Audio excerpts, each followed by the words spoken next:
Hello, my name is Pablo Sanchez. I'm a local artist. I paint a lot of, I like to include a lot of political background in my paintings, but I do all sorts of other works too. A lot of my work too, I like to bring in a lot of the pop culture, a lot of urban pop culture, and that reflects on my artwork. I like to mix in old traditional images and symbols with the new age culture to represent them just as a piece of our time. And I study various artworks. I do anything from small paintings to large-scale murals. And I've done work at schools. Murals? Yes, I do murals at schools. And also work as an administrator for a middle school here in Houston. I've been painting my whole life, but I haven't really discovered the true meaning about painting, and I haven't really, I never really appreciated it until about maybe 4 or 5 years ago. I'm self-taught. I've taken a few courses at the colleges and universities, but most of the stuff I learned just on my own and from my experiences. And I'm a big art fanatic, so I incorporate from what I see into what I do. I stick to a lot of traditional Mexico America paintings. I too am very, I did a lot of study work on the Mesoamerican culture, so I like to bring that into my paintings. And also do a lot of, I do a lot of historical people, so I like to work and, you know, pay homage to some of our great historical leaders, such as Cesar Chavez.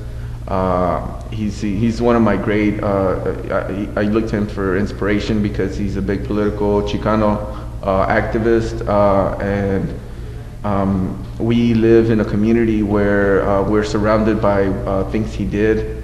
And hopefully this summer I will be on a project to do a mural commemorating him on Cesar Chavez Boulevard here in Houston, Texas, in the southeast end.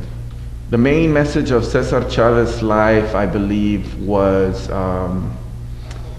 standing up for those who can't stand up for themselves. He had a passion for his people. He was a Chicano. His parents were from Mexico, and he was educated Latino who also served in the military, so he was very American and very Mexican. He was very cultured, so he was always split between the two. And when political issues about racism and just about injustice, especially in the farm communities where he did most of his work, he stepped in and made a difference, along with Dolores Huerta and other people who I think we should remember in the textbooks. And we should educate our young people about who these people were, and because they keep us, we identify them and they keep us cultured. Subject. My main subject, I think, is just what goes on in my head, and it varies. You know, I come from Mexican parents. They were born and raised in San Luis Potosí, and I'm first generation Latino here in the United States. I've served my country in the military. I work with kids. In Mexico or United States? Here in the United States. And you know, I'm very rooted to the Mexicano way of life, and I'm very proud of my culture, my roots, and where I come from. Well, muralists educate people by just well, there are many ways. First of all, the history of the muralism movement was developed by the Mayans, and it was a way to educate people on their history and to record written history through images and symbolism. So it tells a story. Nowadays, a mural is supposed to tell a story when you look at it, and telling a story, you know, you can. There are many ways to construct a story, but through muralism, you can really express yourself and your political views, and not just political views, but you know, daily social activities and things you want to express in your artwork, except in a larger scale to where people can see it and appreciate it more. I really love my work. I work with children. I'm a full-time educator, and that's my passion. art is something that I try to teach them through the programs that I develop in schools. But that's just almost a personal hobby of mine. I have a passion for art, and I have a passion for my culture, and this is one of the ways that I get to express myself. Yes, well, every painting should have a message, so yes, I mean, and there's various messages that I incorporate into my paintings, and yes, of course, every painting should tell a story. Well, as an artist, you are supposed to document, what's going on in present times. I believe that art is a historical timestamp on history. So I like to paint what's current, what the current issues, because when people see my paintings, maybe not now, maybe years from now, hopefully they can understand what we were going through at that time, because that's what it does. It's a historical stamp.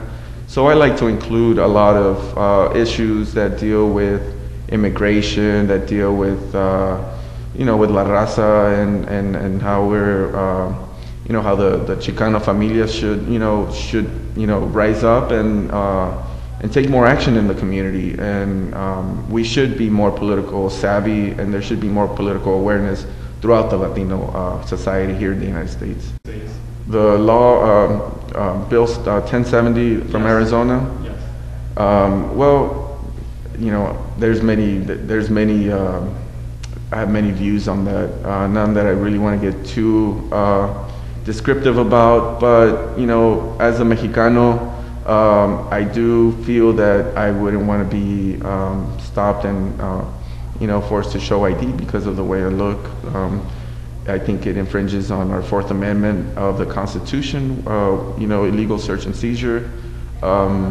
So I think our Senate and our judiciary system should review that bill and carefully and maybe more smartly outline a new bill that can benefit that can benefit everybody as a whole.